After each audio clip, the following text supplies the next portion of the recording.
আসসালামু আলাইকুম প্রিয় শিক্ষার্থীবৃন্দ, আশা করি আল্লাহ পাকের মেহেরবানিতে সকলেই ভালো আছেন। আজকে আমি বেসিক অ্যাকাউন্টিং সাবজেক্টের ফিনান্সিয়াল স্টেটমেন্ট চ্যাপ্টারের একটা বিশেষ অঙ্ক নিয়ে আলোচনা করব। যে অঙ্কের মাধ্যমে আমরা জানতে পারবো কিভাবে একটা ব্যবসা প্রতিষ্ঠানের income statement, owner's equity statement এবং ব্যালেন্স শিট করা যায়। একটা অঙ্ক আমরা প্র্যাকটিক্যালি দেখবো ইনশাআল্লাহ। তো অঙ্ক শুরু করার আগে বলি, যারা আমার চ্যানেল এখনো সাবস্ক্রাইব করো নাই, তো আমি সাধারণত অ্যাকাউন্টিং এবং ফিনান্স রিলেটেড লেকচার নিয়ে ভিডিও বানাই ইউটিউবে। তো যারা ফিনান্স এবং অ্যাকাউন্টিং শিখতে চাও তারা আমার চ্যানেলটা সাবস্ক্রাইব করে বেল নোটিফিকেশন অন করে আমার সাথে থাকো। তো আজকের ক্লাস শুরু করছি।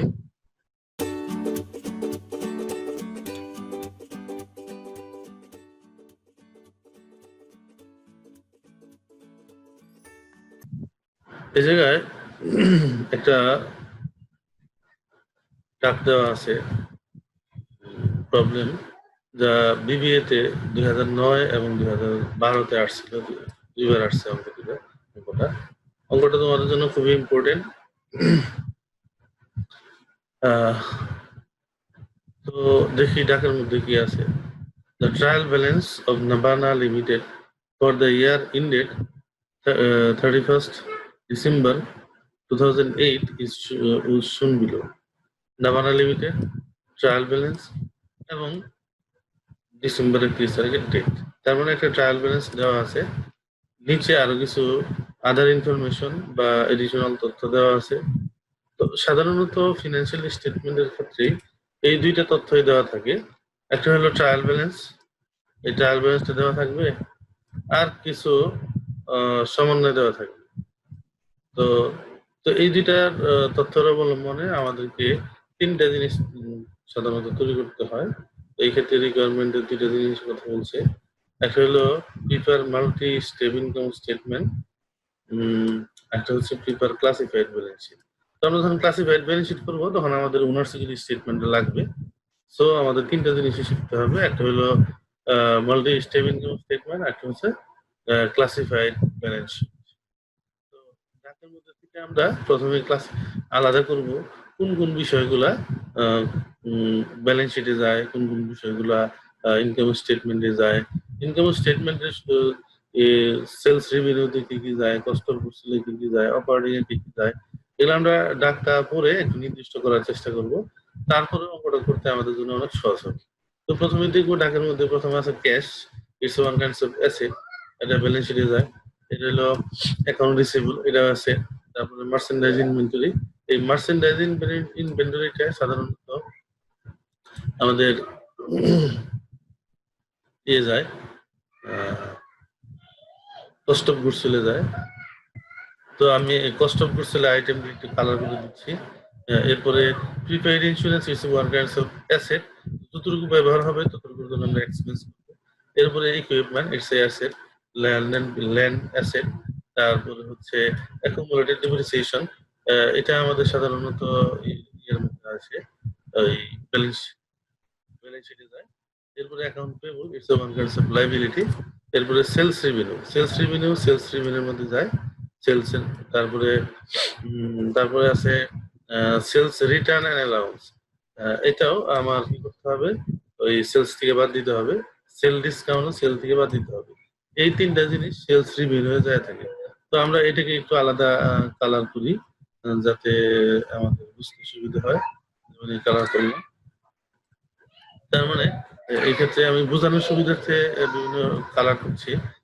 সেলস রেভিনিউ থেকে আমরা সেলস রিটার্ন অ্যালাউন্স বাদ দিব এবং সেল ডিসকাউন্ট বাদ দিব। Capital, it's one kinds of liability. তো এই ক্যাপিটালের সাধারণত ওনার সিকিউরিটি স্টেটমেন্টে যায়। এরপর আছে পারচেস, ট্রেড ইন। পারচেসটা কস্ট অফ গুডস চলে যায়, ট্রেড ইনের কস্ট অফ গুডস চলে যায়। তারপরে আমাদের পারচেস রিটার্ন এন্ড অ্যালাউন্স, এটা পারচেস থেকে বাদ যায়। পারচেস ডিসকাউন্ট পারচেস থেকে বাদ যায়। তো এই বিষয়গুলোই কস্ট অফ গুডস চলে যায়। কস্ট অফ গুডস এর আইটেমগুলো আমি একটু কালার করছি, আমি একটু কালার করে রাখি। কস্ট অফ গুডস এর আইটেম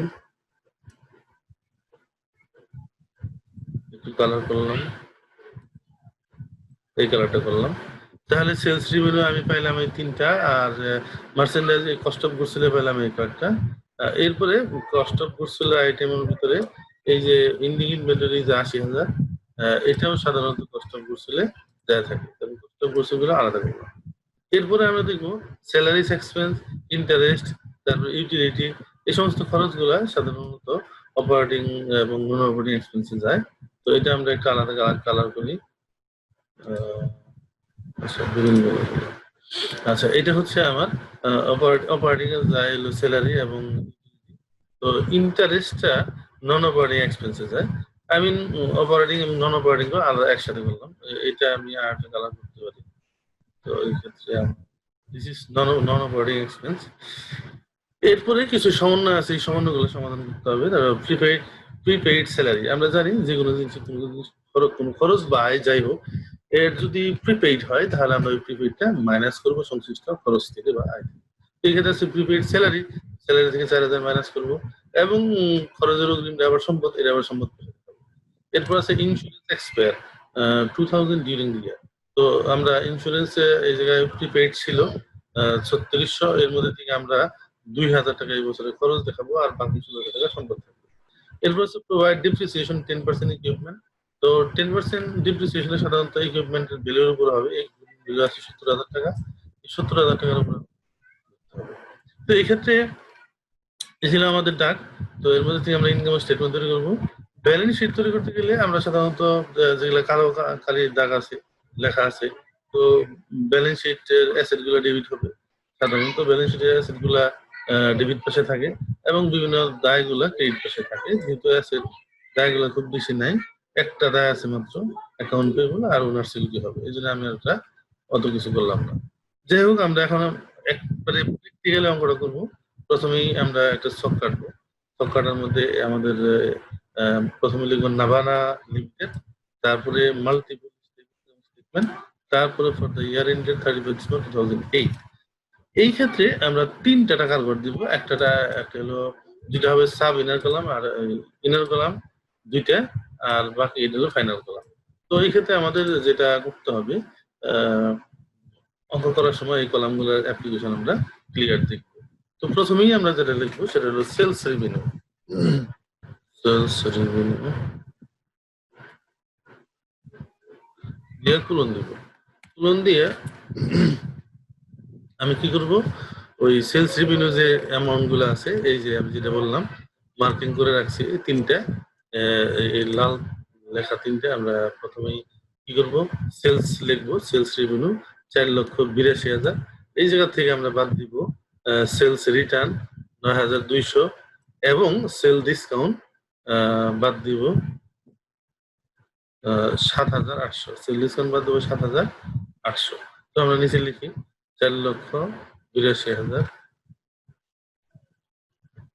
তো এই ক্ষেত্রে আমাদের সেলস রেভিনিউ ইনার মাঝখানে হবে, ইনার কলাম, এটা কলাম হবে 4,82,000। 82,000 এর মধ্যে থেকে আমরা সরি, এক্ষেত্রে আমাদের সেলস লিখে নিতে হবে। সেলস লিখলাম, তারপরে আমাদের লিখতে হবে sales return, sales return and allowance, তারপরে লিখবো আমরা sale discount, sales discount, discount. এখন টাকাটা আমরা মাইনাস করে দিই, দুইটাই মাইনাস হবে। আমরা প্রথমে আমরা সেল 9,200 টাকা আমরা সেল রিটার্ন মাইনাস করলাম। এরপরে আমাদের মাইনাস করতে হবে 7,800। তো আমরা যদি এটাকে আমরা করি, যোগ প্রয়োগ করি, তাহলে আমাদের আউটার কলামে থেকে টাকাটা আসে সেটা হচ্ছে সেলস রেভিনিউ অথবা নেট সেল, এটা একটা নাম দিতে পারি আমরা। টাকার পরিমাণ হবে 4,65,000। 4,65,000। তো আমরা এটা একটা নাম দিতে পারি নেট সেল, নেট সেলস। এরপরে আমরা যেটা লিখবো সেটা হলো কস্ট অফ গুডস সোল্ড বা less cost of goods. Cost of goods সাধারণত আমরা সেলস থেকে বাদ দিই। তো আমরা যেহেতু আমেরিকান মেথডে করবো সেই ক্ষেত্রে আমরা সামনে লেস বা এই দিলাম না, করে দিই রেজাল্টটাকে করে দিই। তারপরে আমাদের আবার লিখবো cost of goods, cost of goods sold, এটা আমরা কোলন দিব। কস্ট অফ গুডস সেলে সাধারণত তিনটা জিনিস আসে, এটা আমাকে মনে রাখতে হবে। কস্ট অফ গুডস সেলে সাধারণত তিনটা জিনিস আসে, এই যে আমাদের দেখে দেওয়া আছে কস্ট অফ গুডস দেব। একটা হলো ওপেনিং ইনভেন্টরি বা যেটা ট্রায়াল ব্যালেন্সে থাকবে 60,000 টাকা, এটা যাবে। তার সাথে পারচেস যাবে। তো পারচেস রিলেটেড যে কটা বিষয় আছে সবগুলো এই জায়গায় ওয়ার্কিং করে দেখাইতে হবে। একটা হলো ওপেনিং ইনভেন্টরি, একটা হচ্ছে পারচেস রিলেটেড বিষয়, আরেকটা যাবো ইন্ডিং ইনভেন্টরি, এই যেটা এটা এটা এটা মাইনাস হবে। তাহলে এক্ষেত্রে আমাদের ওপেনিং ইনভেন্টরির সাথে পারচেস করবো এবং ইন্ডিং ইনভেন্টরিটা মাইনাস করবো, তাহলে আমাদের কষ্ট বের হয়ে আসবে। তো আমরা এখন দেখবো কিভাবে এটা লেখা যায়। তো প্রথমেই আমরা লিখবো প্রথমে আমরা লিখলাম মার্চেন্ডাইজ ইনভেন্টরি লিখলাম। এরপরে আমরা পারচেস রিলেটেড বিষয়গুলো লিখবো। তো মার্চেন্ডাইজ ইনভেন্টরি এই জায়গায় আমার আছে 60,000। এরপর আমরা পারচেস নেব। তো পারচেসের বিষয়গুলো আবার কি করব, ওই এই সাব কলামে আমরা ক্যালকুলেশন করব। প্রথমে আমরা লিখব পারচেস, পারচেস। তো পারচেস কত টাকা আছে দেখবো আমরা। পারচেসে আছে হলো 3,44,000। এরপর ফ্রেড ইনটা যোগ করব, তাহলে পারচেসের সাথে আমরা যোগ করব ফ্রেড ইন, দুটো যোগ করব। এরপরে আমরা পারচেস রিটার্ন এন্ড অ্যালাউন্সটাও মাইনাস করব এবং পারচেস ডিসকাউন্টও মাইনাস করব। পারচেস রিটার্ন আছে 2,400 টাকা এবং পারচেস ডিসকাউন্ট আছে 4,000 টাকা। এটা আমরা লিখি প্রথমে 3,44,000। পারচেসটা হলো আমাদের 3,44,000। এরপরে আমরা লিখবো এই জায়গায় পারচেস ফ্রেড ইন,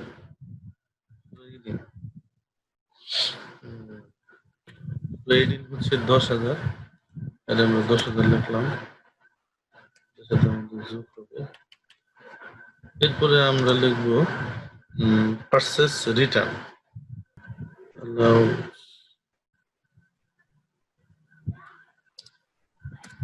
এরপরে লিখবো পারচেস।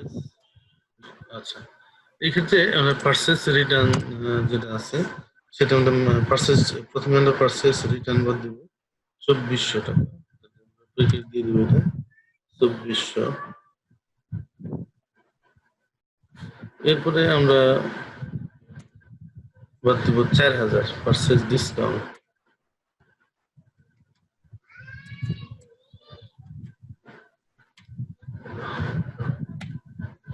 তো এই ক্ষেত্রে আমাদের এই চারটা জিনিস মিলে, এই চারটা জিনিস আমরা করি কষ্ট বুঝছো, চারটা জিনিস মিলে যে রেজাল্ট আসে যে যোগ করলে সেইটা হবে আমাদের পারচেসিং এর বিষয়।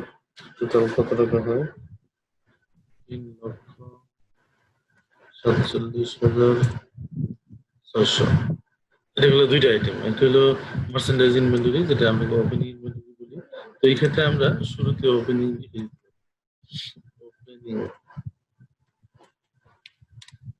আর তারপরে নিচে আমরা লিখতে পারি ইন্ডিং,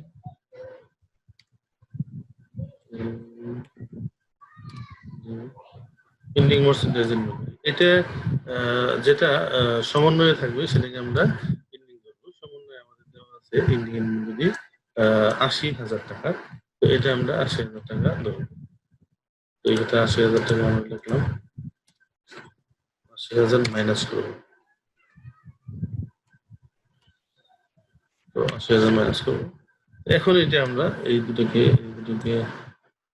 কষ্ট করছিল যে তিনটা আইটেম, এটা আমরা যোগ করবো। তো যোগ যদি আমরা করি ৩,৬৭,৬০০ হলো পজিটিভ, এর সাথে আমরা যোগ করবো ৬০,০০০ মাইনাস করবো ৮০,০০০, তাহলে ৩,২৭,৬০০। এই ক্ষেত্রে যোগ করার পরে দাঁড়াইলো ৩,০০,০০০, এটা আমাদের সেলস রেভিনিউ থেকে, নেট সেল থেকে বাদ দিতে হবে। ৩,২৭,৬০০। তো আমরা যখন এখন যদি এই উপরের সেলস নেট সেল থেকে এটা বাদ দিই, I mean cost of goods আইটেমটা বাদ দিই, তাহলে যে জিনিসটা থাকে সেটার পরিমাণ হচ্ছে ১,৩৭,৪০০। ১,৩৭,৪০০, এটা হচ্ছে আমার গ্রোস প্রফিট। এটা একটা নাম হচ্ছে গ্রোস প্রফিট। গ্রোস প্রফিট,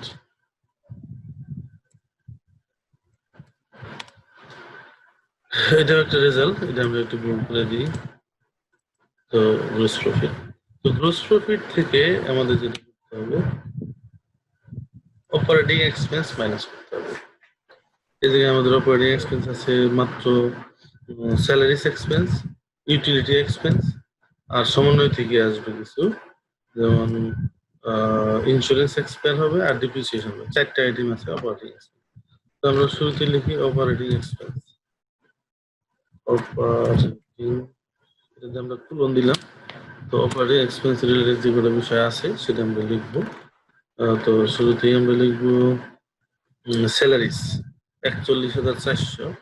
স্যালারির মধ্যে আবার বকে আছে ৪,০০০, তো আমরা বকে অ্যাডভান্স আছে ৪,০০০। আমরা প্রথমে স্যালারিস এক্সপেন্স, স্যালারিস এক্সপেন্স,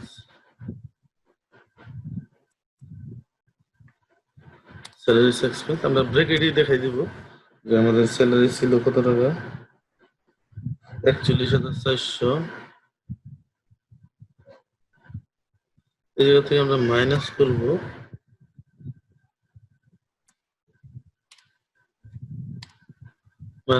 অ্যাডভান্সের টাকাটা। আমাদের অ্যাডভান্স ছিল কত, ৪,০০০। তো সেই ক্ষেত্রে আমাদের থাকে হলো ৩৭,৪০০। এটা আমরা ইউরো অনুসারে ৩৭,০০০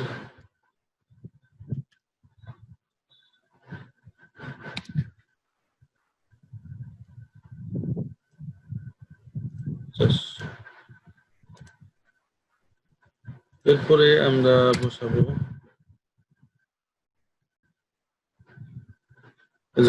ইউটিলিটি ১২,২০০। ইউটিলিটি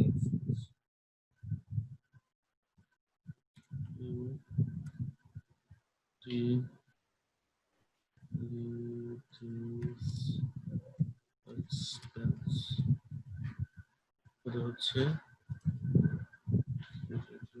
১২,২০০।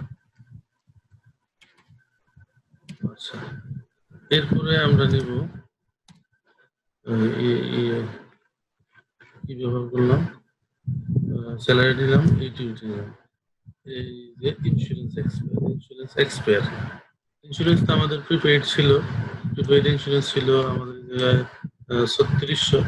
তো ওরা বলতেছে ৩৬০০-র মধ্যে থেকে ২,০০০ খরচ হয়েছে, আমরা ইন্স্যুরেন্স এক্সপেন্স ২,০০০ টাকা দেখাই দিব চলতি বছরে।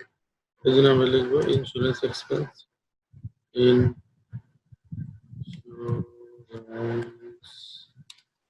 expense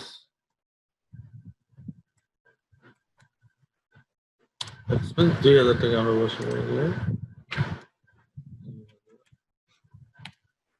তো আরেকটা জিনিস নিব আমরা, ডিপ্রিসিয়েশন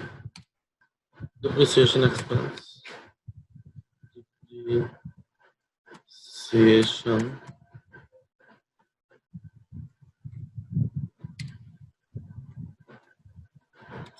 এক্সপেন্স। তো ওরা বলতেছে ডিপ্রিসিয়েশন এক্সপেন্সের ব্যাপারে 10% অন ইকুইপমেন্ট, 10% অন ইকুইপমেন্ট। তো ইকুইপমেন্টের জায়গায় আমার আছে কত, 70,000। এই যে ইকুইপমেন্টের পরিমাণ 70,000। তো 70,000 টাকার মধ্যে যদি আমরা 10% করি তাহলে 7,000 হয়। এটা আমরা দেখাও দিতে পারি, না দেখা দেওয়া অসুবিধা নাই, জাস্ট সিম্পল একটা ক্যালকুলেশন। এই জন্য আমরা 7,000 লিখে দিলাম। তো এই ক্ষেত্রে আমরা দেখতেছি অপারেটিং এক্সপেন্স যেটা, এটা আমরা একটু ভুল করে দিই। তো এই ক্ষেত্রে আমাদের 4টা অপারেটিং এক্সপেন্স হচ্ছে, এই 4টা আমরা যোগ করবো। এটা যোগ করলে যে রেজাল্ট আসে সেটা যোগ করলে আসে 58,600, 58,600। এটা আমরা সাধারণত ইয়ের থেকে, গ্রোস প্রফিট থেকে বিয়োগ করি। গ্রোস প্রফিট থেকে আমরা বিয়োগ করবো। তো বিয়োগ করে এটা নিচে নামাবো, তাহলে যে টাকাটা হয়, তাহলে আমাদের এই যে গ্রোস প্রফিট ছিল 1,37,400, এখান থেকে আমরা বাদ দেবো 58,600। এটি হলো ইটস অপারেটিং এক্সপেন্স। তো গ্রোস প্রফিট থেকে অপারেটিং এক্সপেন্স আমরা মাইনাস করবো। মাইনাস করার পরে যে জিনিসটা পাওয়া যাবে সেটা হচ্ছে ইনকাম ফ্রম অপারেশন 78,800। এই জায়গায় 78,800 টাকা। এটা আমাদের একটা রেজাল্ট। এটা হলো income from operation, income from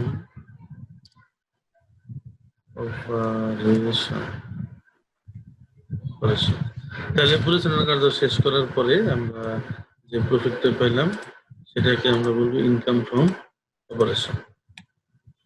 তো ইনকাম ফ্রম অপারেশনের সাথে আমরা একটু ক্যালকুলেশন করবো, সেটা হলো নন অপারেটিং এক্সপেন্স এবং রেভিনিউ। এই অঙ্কের ভিতরে নন অপারেটিং এক্সপেন্স এবং রেভিনিউ কি কি আছে সেটা দেখতে হবে। তো আমরা আগে দেখছিলাম নন অপারেটিং একটা আছে ইন্টারেস্ট এক্সপেন্স 14,000। তো রেভিনিউ থাকলে যোগ হয় আর এক্সপেন্স থাকলে বিয়োগ হয়।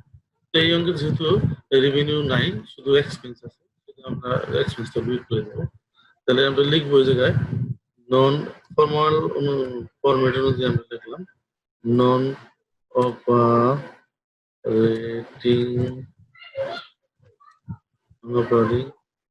এক্সপেন্স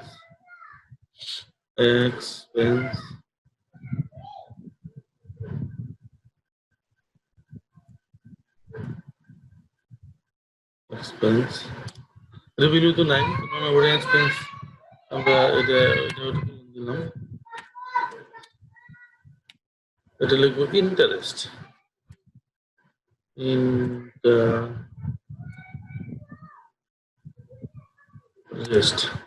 ইন্টারেস্ট ছিল আমাদের 14,000। তো এই 14,000 আমি কি করবো, মাইনাস।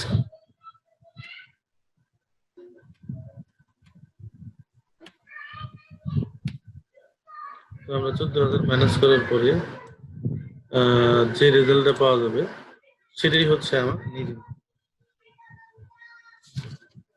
ইন্টারেস্ট। সাধারণত আমরা ইন্টারেস্ট এক্সপেন্স বলি, এক্সপেন্স লিখলাম। বিয়োগ করার পরে থাকলো আমাদের 64,800। 64,800 এই ছিল আমাদের মাল্টিপল ইনকাম স্টেটমেন্ট। তো আমি তো আবার একটু রিভিউ করি। প্রথমে আমরা নিব সেলস রেভিনিউ। এই সেলস রেভিনিউটা লিখে সেলস রিলেটেড বিষয় যে কয়েকটা আছে এটা আমরা বসাবো। তো সেলসের সাথে সাধারণত রিটার্নটা মাইনাস হয় এবং ডিসকাউন্ট মাইনাস হয়, আমরা মাইনাস করলাম। তারপর যেটা বেরোলো সেটা হলো নিট সেল। এটা আমরা একটা রেজাল্ট পাইলাম, নিট সেল। তো নিট সেল থেকে আমরা cost of goods sold minus করব। তো কস্ট অফ গুডস সোল্ড যেটা হয়, আমরা সাধারণত তিনটা আইটেম হয়। একটা হলো ওপেনিং মার্চেন্ডাইজ ইনভেন্টরি, যেটা আমরা এই যে বসাইলাম ওপেনিং মার্চেন্ডাইজ, তার সাথে আমরা পারচেস নিব। তো পারচেসের সাথে আবার রিলেটেড বিষয় যদি কখনো থাকে সেটাও নিতে হয়। যেমন পার্সেস আছে, এর সাথে ফ্রেডিং আছে, ক্রয় পরিবহন, এটা তো যোগ হয়। তারপরে আমরা কি করব, এই সেলস রিটার্ন এন্ড ডিসকাউন্ট দুইটাই মাইনাস করব। যোগ বিয়োগ করার পর যেটা পাইলাম এটা হচ্ছে আমাদের কস্ট অফ গুডস সোল্ড। তো প্রথমে আমরা নিলাম ওপেনিং মার্চেন্ডাইজ ইনভেন্টরি, এরপর cost of goods sold working করে বসাইলাম। এই দুইটার সাথে আমরা ইন্ডিং ইনভেন্টরি মাইনাস করে দেব। তাহলে যেটা বেরোবে সেটা হলো কস্ট অফ গুডস সোল্ড। এই যে 3,27,600, this is cost of goods sold. এছাড়া উপরে আছে আমার নেট সেল কত, 4,65,000। এই 4,65,000 থেকে যখন আমরা এই cost of goods sold minus করবো কত টাকা, 3,27,600, তাহলে আমাদের যেটা থাকলো এটা হচ্ছে আমাদের গ্রোস প্রফিট। আমরা গ্রোস প্রফিট দেখাই দিলাম, গ্রোস প্রফিট 1,37,400। এরপরে আমরা অপারেটিং এক্সপেন্স গুলো নিব। তো অপারেটিং এক্সপেন্স চারটে আছে, চারটে আমরা নিলাম, নিয়ে যোগ করলাম। তো আমরা আমার গ্রোস প্রফিট থেকে অপারেটিং এক্সপেন্স মাইনাস করলাম, তাহলে যে জিনিসটা থাকলো সেটা হলো 78,800। এটা হচ্ছে ইনকাম ফ্রম অপারেশনস। তো তারপরে আমাদের যেটা নিতে হবে সেটা হলো নন অপারেটিং এক্সপেন্স বিয়োগ হয়। আর এই জায়গায় আমরা লিখে দিতে পারি নন অপারেটিং এক্সপেন্স অ্যান্ড রেভিনিউ। এখন এক্সপেন্স থাকলে আমরা এক্সপেন্স নিব, যোগ করে বিয়োগ করে দেবো, আর রেভিনিউ থাকলে রেভিনিউটা যোগ করে দেবো। এই অঙ্কে যেহেতু শুধুমাত্র একটা আছে এক্সপেন্স, ইন্টারেস্ট এক্সপেন্স 14,000 মাইনাস করলাম, তাহলে যেটা রইলো এটা হচ্ছে 64,800। This is net income. এটাকে আমরা নেট ইনকাম বলি। ইনকাম। তো এই নেট ইনকামটা আমরা বড় করে দিই, এটা একটা রেজাল্ট আমরা এদিকে এনে দিলাম। তো এই ছিল আমাদের income statement, multiple income statement. একটা অঙ্ক যদি তোমরা মাল্টিপল একটা ফরম্যাটে যদি সুন্দরভাবে করতে পারো, তো আশা করা যায় পরবর্তী অঙ্কগুলো এইভাবে সুন্দরভাবে করতে পারবা। তো যাই হোক, এই ইনকাম স্টেটমেন্ট শেষ করার পরে আমাদের যেটা করতে হবে সেটা হচ্ছে ওনার সিকিউরিটি স্টেটমেন্ট। তো ওনার সিকিউরিটি স্টেটমেন্টটা আমরা এই জায়গায় করবো। ওনার সিকিউরিটি স্টেটমেন্টে আমরা লিখবো কোম্পানির নাম, নামানা কোম্পানি, তারপর ওনার সিকিউরিটি স্টেটমেন্ট, তারপরে তারিখ ফর দ্য ইয়ার এন্ড 31/12/2008। এরপরে আমরা ই করবো, কলাম করবো, টাকার কলাম দুইটা হবে এই জায়গায়। প্রথমে আমরা লিখবো ক্যাপিটাল,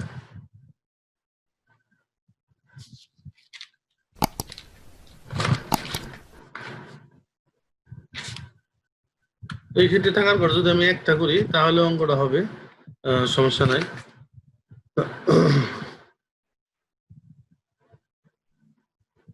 ক্যাপিটাল, ক্যাপিটাল বলতে যে টাকা, যে ক্যাপিটালটা আমাদের আছে অঙ্কের ভিতরে, টাকের ভিতরে, এই যে ক্যাপিটাল আমি পেয়েছিলাম, এই যে এটা, এটা হলো 1,06,000, 1,06,000। তো এই ক্ষেত্রে আমরা ক্যাপিটালটা বসাইলাম 1,06,000। এর সাথে আমরা যোগ করব নেট ইনকাম, এর সাথে যোগ করব নেট ইনকাম, যেটা আমরা বের করলাম একটু আগে। নেট ইনকাম, যেটা ইনকাম স্টেটমেন্ট থেকে বেরোলো, এই যে 64,800, 64,800। তো এরপরে আমরা এটা যোগ করব, যোগ করলে এই দুটো যোগ করলে যে জিনিসটা পাওয়া যায় সেটা হচ্ছে 1,65,400,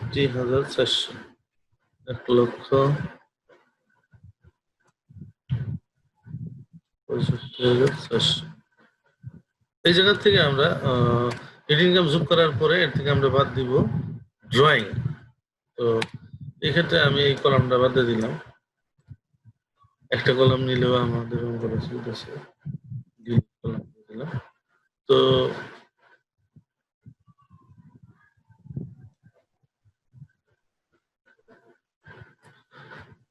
এই অঙ্কে ড্রয়িং নাই, কোনো ড্রয়িং না থাকার কারণে ড্রয়িংটা আমরা মাইনাস করতে পারলাম না।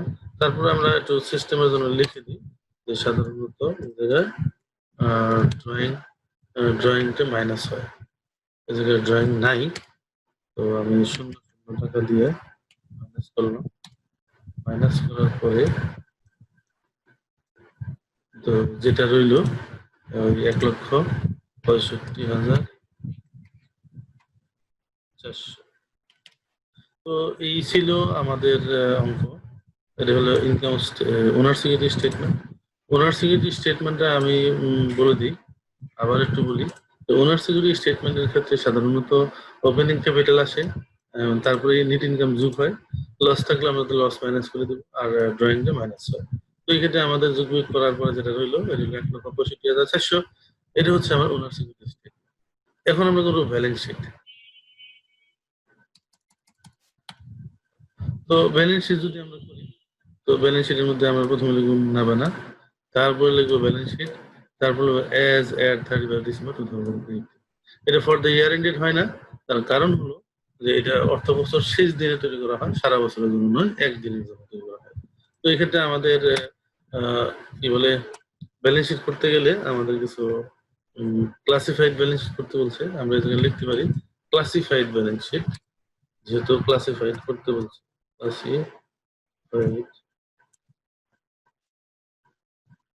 ক্লাসিফাইড ব্যালেন্স শিট আমরা প্রথম ক্লাসে থিওরি নিয়ে থিওরির কথা বলছিলাম, তখন ক্লাসিফাইড ব্যালেন্স শিট আমরা শিখছিলাম।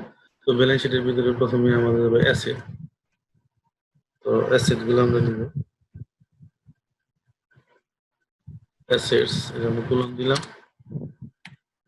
তারপরে অ্যাসেটের ভিতরে বিভিন্ন ভাগ আছে, প্রথমে আমরা লিখব কারেন্ট অ্যাসেট,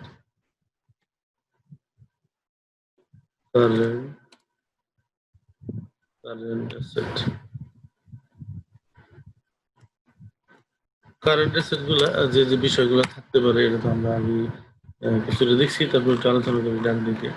তো ডাকের ভিতরে সাধারণত আমাদের ক্যাশ, তারপরে অ্যাকাউন্ট রিসিভেবল, তারপরে প্রিপেইড ইন্স্যুরেন্স, এই যে তিনটা, এই তিনটাই আমাদের অ্যাসেট। তাহলে ক্যাশ হলো 30,000, অ্যাকাউন্ট রিসিভেবল 55,200, এবং প্রিপেইড ইন্স্যুরেন্স, প্রিপেইড ইন্স্যুরেন্স ভিতরে আমাদের 3600 ছিল, 2,000 টাকা আমার অলরেডি এক্সপায়ার হয়েছে, তাহলে আমার 1600 টাকা থাকবে। এরপরে নিচে এই জায়গায় মার্চেন্ডাইজ ইনভেন্টরি ইন্ডিংটা, এটা একটা কারেন্ট অ্যাসেট হিসেবে আখ্যায়িত করতে হবে, আর প্রিপেইড স্যালারিটা কারেন্ট অ্যাসেট হবে। তো আমরা সেভাবে লিখি, প্রথমে লিখবো ক্যাশ, প্রথমে লিখবো আমরা ক্যাশ, ক্যাশ লিখে নিই আইটেমগুলো, তারপরে অ্যাকাউন্ট রিসিভেবল, অ্যাকাউন্টস রিসিভেবল,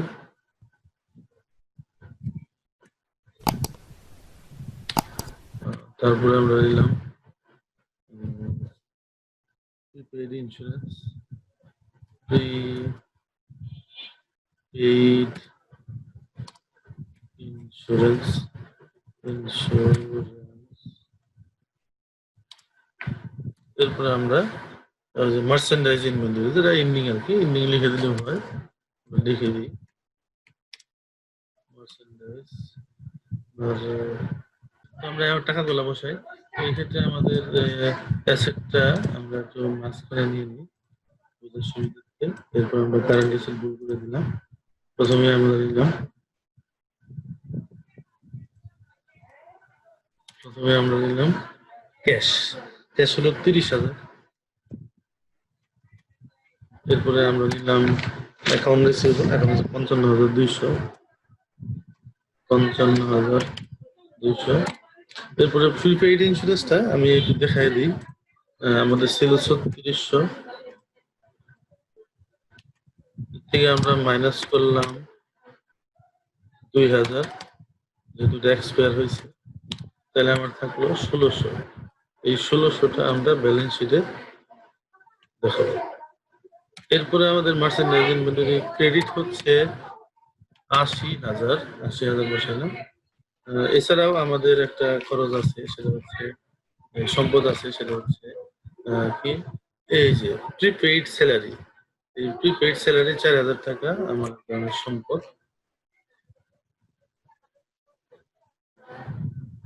তো প্রিপেইড স্যালারিজ এটার টাকা পরিমাণ হলো 4,000। তো এই সম্পদগুলো নেওয়ার পরে আমরা সবগুলো যোগ করবো, যোগ করলে 1,70,000। যোগ করার পরে যে জিনিসটা আমরা পাইলাম,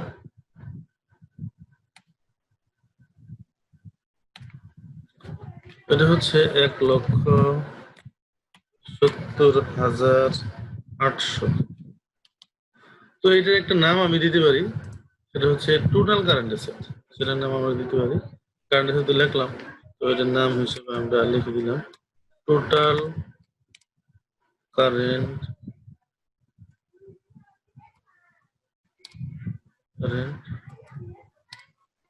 অ্যাসেটস। আমরা দিলাম। এটা একটা রেজাল্ট বেরোলো, আমি এটা একটু সরাই দিই, আচ্ছা বোঝার সুবিধার্থে। এরপর আমরা নিব ফিক্সড অ্যাসেট বা long term asset. Long term অ্যাসেটও লিখতে পারি বা ফিক্সড অ্যাসেটও লিখতে পারি। তো আমরা এক্ষেত্রে আমরা ফিক্সড অ্যাসেটই লিখবো। ফিক্সড অ্যাসেট,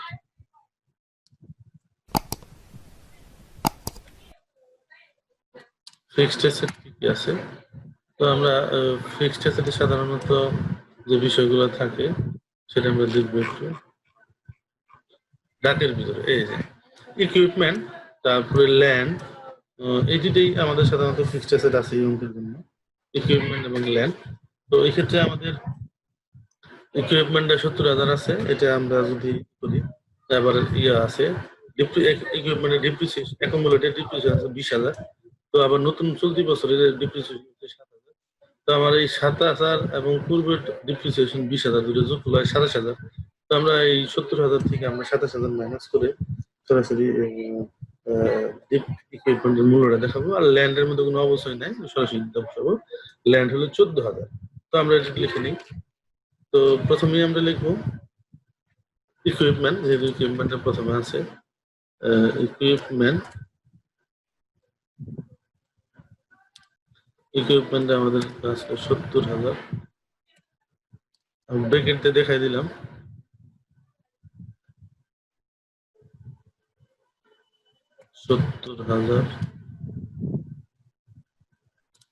মাইনাস করবো ওই আগের 20,000 যোগ চলতি বছরের 7,000। তো আমরা এটাকে যোগ বিয়োগ করার পরে যেটা পাইলাম সেটা হচ্ছে আমাদের ইকুইপমেন্টের মূল্য দাঁড়াইলো আমার 43,000। এরপর আমরা বসাবো ল্যান্ড। ল্যান্ড আমাদের ডাইরেক্ট 14,000 আছে, 14,000 বসাইলাম। এটার মধ্যে কোনো ডিপ্রিসিয়েশন না থাকার কারণে সরাসরি আমরা বসাইলাম। তো এই দুটো যোগ করার পরে সম্পদ যে দুটো হলো টোটাল ফিক্সড অ্যাসেট আর কি, এটা লং টার্ম অ্যাসেট। এটার একটা নাম আমি দিতে পারি 57,000। তো এটা আমরা লিখলাম total fixed asset. Total fixed asset এটা হচ্ছে 57,000। তো আমি এটাকে একটু ভুল করলাম, এটাকে এদিকে সরিয়ে দিয়ে। এখন দেখেন, তো এই অঙ্কের ভিতরে আর নাই, ফিক্সড অ্যাসেটের পরে যে ইনভেস্টমেন্ট থাকে, ইনটেনজিবল অ্যাসেট থাকে, এগুলো কিছু না থাকার কারণে এই অ্যাসেটের কলামে এই দুইটাই হবে। তো এই অ্যাসেট কলাম দুটো যোগ করলাম। দুটো যোগ করার পরে আমাদের টোটাল টাকা হলো 2,27,800। 2,27,800 এটা আমরা ক্লোজ করে দিতে পারি এই 2,27,800 কে। এরপরে আমাদের যেটা করতে হবে সেটা হলো লাইবিলিটি পাস। এটাকে আমরা লাইবিলিটি বলি,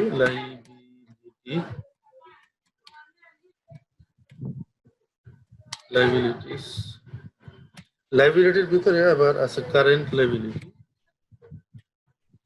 কারেন্ট লাইবিলিটি। তো এই অঙ্কে কারেন্ট লাইবিলিটি আছে অনলি একটা, সেটা হচ্ছে আমাদের এই যে অ্যাকাউন্টস পেয়েবল। এই যে অ্যাকাউন্ট পেয়েবলের পরিমাণ হচ্ছে আমাদের ৬২,৪০০। এই অ্যাকাউন্ট পেয়েবলই শুধুমাত্র আমার এই অঙ্কের ভিতরে কারেন্ট লাইবিলিটি হিসেবে আছে। অ্যাকাউন্ট পেয়েবল আমি নিয়ে নিই। টাকাটা আমি সরাসরি বসাতে পারি, যেহেতু একটাই কারেন্ট লাইবিলিটি, তাহলে আর ওই ক্ষেত্রে ইনার কলামে না বসালেই চলবে। আমরা টোটাল যে টাকাটা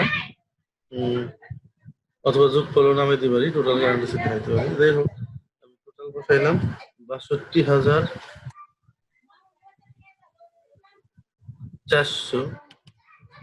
এরপরে আমরা লিখবো ওনার্স ইকুইটি।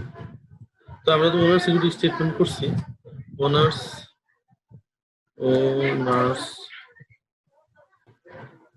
ইকুইটি আমাদের সাধারণত ওয়ার্কিং করাই আছে। Working level ১,৬৫,৪০০। এটা আমি সরাসরি বসাই দিলাম ১,৬৫,৪০০। এটা আমরা যোগ করলাম, তাহলে আমাদের যে টাকাটা বেরোলো এটা হচ্ছে ২,২৭,৮০০। তো এটা ২৭,৮০০। তো এই ছিল আমাদের ব্যালেন্স শিট বা ক্লাসিফাইড ব্যালেন্স শিট। এটা আমি একটু ক্লিয়ার হই। এই যে লাইব্রেরিটি আমরা এই পাশে মাঝখানে দিয়ে দিলাম। তো এই ক্ষেত্রে আমাদের প্রথমে কারেন্ট অ্যাসেট নিলাম, তারপরে ফিক্সড অ্যাসেট নিলাম।